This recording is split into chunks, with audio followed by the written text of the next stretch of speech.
far as Jack is concerned, because even though he hides in plain sight, most people have no idea who this guy really is.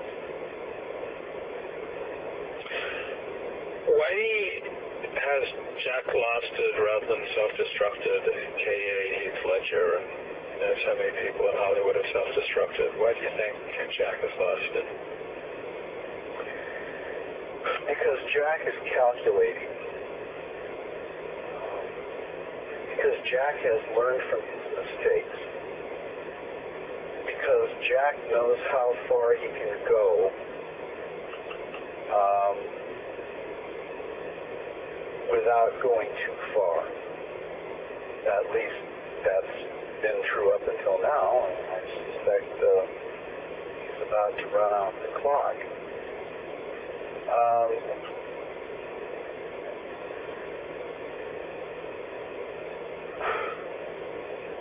Jack rarely makes mistakes.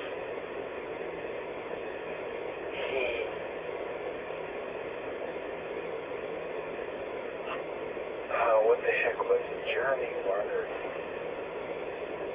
said something to me once that was just phenomenal in terms of describing Jack.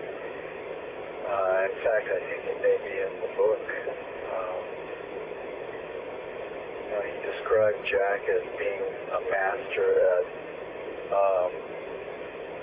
being able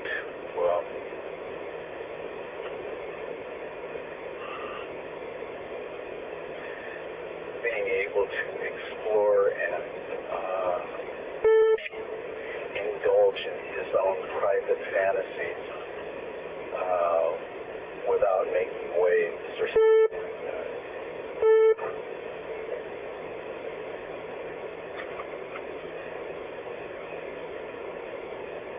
Jack knows how to use drugs. Jack knows how to get a hooker to service him and never have to pay the bill. Jack has procurers out there. I mean, there was one young woman who told me how she wound up in Jack's bed, and this wasn't all that many years ago, as a direct result of having met a businessman. I believe the guy was in real estate, and she met him at a party, and he said something to the effect of, "I know exactly the guy for you," and like a week later, she gets a call from Nicholson inviting her to come up to his roost, and they had a fling, that lasted for, I don't know, a few weeks, and parted friends, parted company, and she felt, that to this day she could call on him in a pinch and he'd come through for her. And she never once thought that she was being used, or that the friend that she had met at the party, the real estate guy, might have been pimping for Jack. None of that language, of course, was used, and yet, any outside observer who listened to the facts of the case would know exactly what was going on. I mean, Jack does that. He's been doing that for decades, and he does it with impunity. Nobody ever calls him on it. Sounds like Warren Beatty. Same thing. Yeah. Same thing. I mean, I don't know that Annette Bening has made all that much difference with him. Maybe she has. But that's what these guys do. And I don't know, I don't know. The older I get, the more when I was a younger man, I used to be jealous of that kind of ability. You know? Yeah, that sexual access. Yeah, right. Checks. Go out there and snap your fingers. Women follow you to your bedroom. But I'm not so sure that I'm not so sure that's so terrific, you know. Later on, that might be great for a guy in his 20s, maybe even in his 30s. You get into your 40s, it becomes questionable. You get into your 50s, it's kind of lame. And if you're still doing it when you're in your 60s, it's pathetic.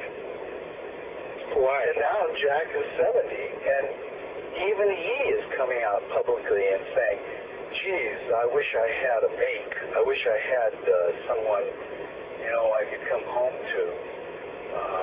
I wish that I had, you know, a partner in life. And all the other, you know, all the other cliches that you hear from people who would rather invest in a one-night stand than a relationship.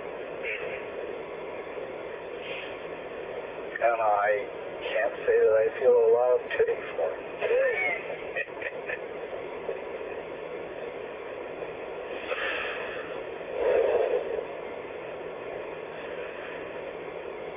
Was this book more interesting, more fun than usual? Or your book? Unusual? How do you define usual? I don't know, it just seems like, you know, I think I guess if I had my choice between writing about, like, didn't you do a book on the Yosemite Killer? Or, Oh, yeah, right. I mean, I'm sure that was interesting too, but, you know, writing about Jack Nicholson, that's pretty cool. Or it just becomes a craft, right? You know, it's like you're making... Well, yeah, no, I mean, it is pretty cool, sure. You know, I'm not, but you don't start out any book project thinking, oh, man, this is another paycheck, and I suppose I got to sit down and bang this puppy out. Well, my heart's really not in it, you know. I mean, unless you become as jaded as Danielle Steele, I suppose, and when everything reads exactly the same as the one that you wrote before. But, I mean, that's one of the reasons I do this. I mean, a book by definition, once you've been through the gauntlets just to get it sold, if your heart's not in it, if it's not like something that is not just a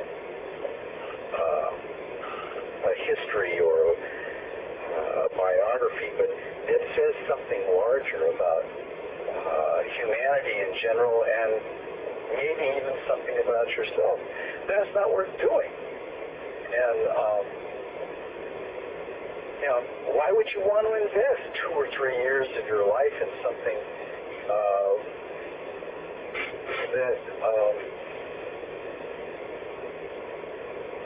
that's just typing?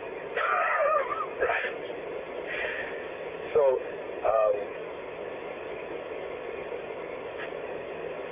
Jack was remarkably intriguing, and you know, the last letter I sent to him, you know, I said, Jack, you know, I'm going ahead with this project anyway, even though you refuse to acknowledge that I'm doing it, even though I've sent you copies of my books, you know who I am, you know that I've spoken to your friend, you know that I'm continuing to speak to them, and you've even given your blessing to a couple of them to talk with me. You know all of this, and you still won't talk to me, and you are thwarting my every attempt to get an interview with you. But I hope that at some point you'll do what Bob Dylan did, and you'll sit down and write your